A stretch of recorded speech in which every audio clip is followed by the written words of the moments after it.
नमस्कार दोस्तों, आज हम बात करेंगे अपने प्यारे कॉमेडी किंग राजू श्रीवास्तव के बारे में। आज ये बात करते हुए हमारी आंखें भी नम हैं, लेकिन चलिए बात करते हैं उनसे जुड़े कुछ किस्सों की। राजू श्रीवास्तव के पिता हास्य कवि थे, इसीलिए बचपन से ही उनमें कॉमेडी कूट कूट कर भरी थी। राजू बचपन में अपने पिता को देखकर सोचते थे कि उनकी तरह ही स्टेज पर परफॉर्म करेंगे और बचपन से ही स्कूल में व अन्य जगहों पर अपने पिता की कविता की लाइनों को सुनाया करते थे।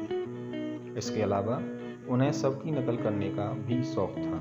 जब रेडियो पर वह इंदिरा गांधी की आवाज़ सुनते थे तो उनकी नकल करते थे। इसीलिए जब घर में कोई आ जाएगा तो उनके पिता कहते कि बेटा बताओ जरा इंदिरा जी कैसे बोलती हैं। यहीं से उनमें मिमिक्री के बीज अंकुरित हुए, जिसके जरिए उन्होंने लोगों के दिलों पर राज किया। तो कह सकते हैं कि सबसे पहली उन्होंने मिमिक्री इंदिरा गांधी की थी।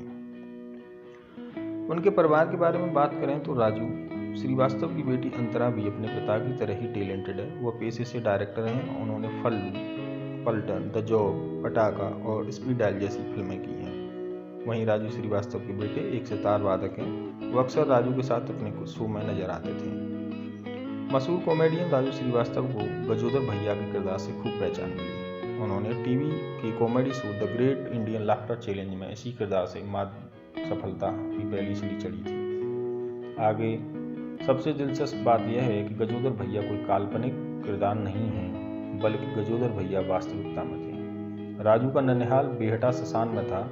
वहाँ पर एक बुजुर्ग गजोदर रहते थे। वह रुक रुक कर बोलते थे। उन्हीं का किरदार राजू ने अपनाया और उस किरदार को लोगों ने बहुत पसंद किया। कानपुर की गलियों से निकलकर सबको हंसाने वाले राजू श्रीवास्तव के नाम से ही जानते हैं, लेकिन असल में यह बहुत कम लोगों को पता है कि राजू श्रीवास्तव का असली नाम सत्यप्रकाश श्रीवास्तव था। राजू श्रीवास्तव ने अपने कैरियर में स्टेज शो से लेकर फिल्मों तक में काम किया। शुरुआती दिनों में राजू श्रीवास्तव का स्टेज शो के लिए 50 रुपये मिलते थे।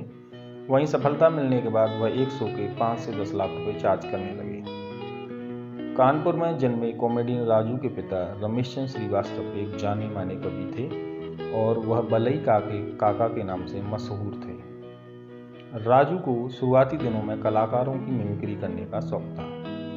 अब बात करते हैं राजू की प्रेम कहानी की। कॉमेडियन राजू श्रीवास्तव की प्रेम कहानी भी बेहद फिल्मी रही है। 1981 में उनके बड़े भाई की शादी फतेहपुर में तय हुई थी।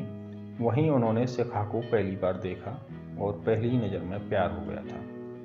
इसके बाद राजू श्रीवास्तव ने सोच लिया था कि उनसे ही शादी करनी है।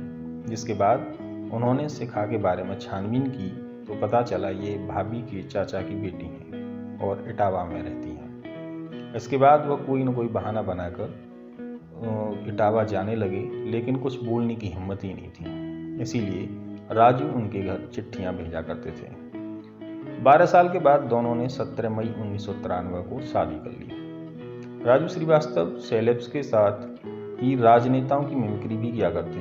उन्होंने एक बार कहा था कि अक्सर मुझ पर आरोप लगता है कि आप लालू यादव, मुलायम सिंह यादव, आलवाड़ी आदि राजनेताओं की मिमिक्री करते हैं, लेकिन नरेंद्र मोदी की नहीं। यहाँ तक एक कार्यक्रम में प्रधानमंत्री नरेंद्र मोदी ने खुद मुझसे यह सवाल पूछा था, तो मैंने उनसे कहा था कि आपकी आवाज़ की कोशिश कर रहा हूँ, जल्द ही लोगों को आपका किरदार निभाता दिखूंगा। तो दोस्तों, ये थी राजू श्रीवास्तव से जुड़ी कुछ जानकारी।